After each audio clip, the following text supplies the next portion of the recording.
नमस्कार दोस्तों, मैं नवर्तन आपका एनएच पॉइंट यूट्यूब चैनल पे स्वागत करता हूं। आज हम बात करेंगे जो चीन के खिलाफ हमारी सैन्य संगठन तैयार किया गया था SFF यानी स्पेशल फ्रंटियर फोर्स, उनके बारे में कुछ जानकारी आपको बताने वाला हूं। अगर वीडियो अच्छा लगे तो प्लीज़ लाइक कमेंट शेयर करना। तो चलिए वीडियो स्टार्ट करते हैं। भारत और तिब्बत के बीच सीमा निर्धारण का पहला समझौता शिमला में हुआ। 1914 के इस समझौते में ब्रिटिश भारत, तिब्बत और चीन के प्रतिनिधि शामिल थे और इसी में मैकमोहन रेखा को सीमा रेखा बनाया गया था। और यह बात चीन ने तब से लेकर अब तक इसे कभी स्वीकार नहीं किया। इसके बाद मार्च 1947 में भारत की अंतरिम सरकार के मुखिया के रूप में जब पंडित जवाहरलाल नेहरू ने एशियाई देशों का एक सम्मेलन दिल्ली में आयोजित किया, तो वहाँ चीन के साथ साथ तिब्बत के प्रतिनिधि भी बुलाए गए, लेकिन तिब्बत को अलग दर्जा देने की यह नीति 1949 में चीनी गणतंत्र पीपुल्स रिपब्लिक ऑफ चाइना के गठन के साथ ही खत्म हो गई और भारत ने एक चीन की नीति अपना ली।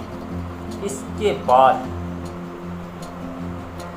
जस्ट एक साल बाद चीन ने तिब्बत पर पूर्ण अधिकार के लिए घुसपैठ कर दी।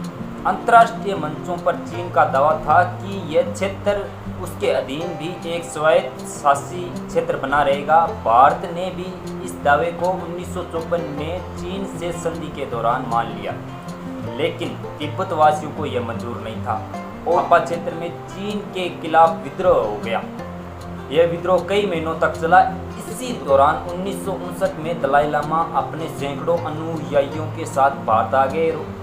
उनके बाद कई तिब्बतवासी शरणार्थी के रूप में हिमाचल प्रदेश और उत्तराखंड के विभिन्न क्षेत्रों में पहुंचे। दलाई लामा के भारत आने के तकरीबन 3 साल बाद ही भारत चीन युद्ध स्पेशल फ्रंटियर फोर्स का गठन हुआ।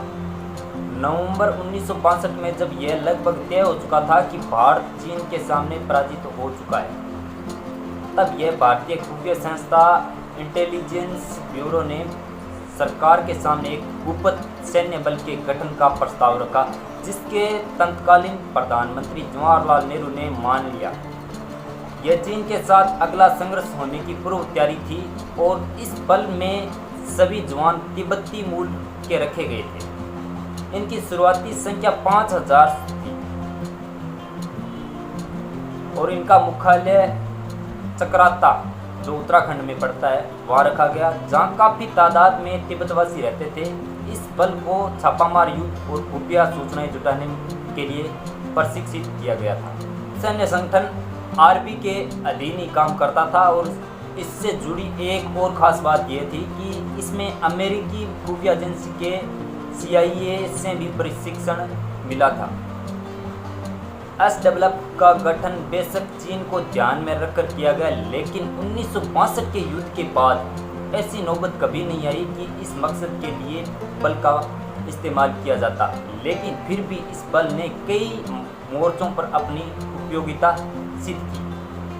1971 में बांग्लादेश मुक्ति संग्राम के समय SFF ने वहाँ पर कई पुलों को उड़ाकर पाकिस्तानी सेना को पस्त कर दिया।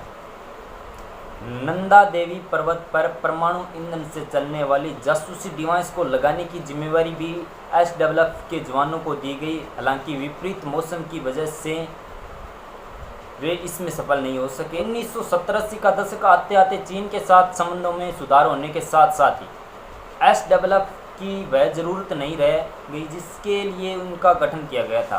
बाद के कई सालों में इनके जवानों को आतंकवाद निरोधी बल के रूप में प्रशिक्षित किया जाने लगा और ये ऑपरेशन ब्लू स्टार से लेकर कारगिल की लड़ाई तक भारतीय सैन्य रणनीति में महत्वपूर्ण साबित हुआ।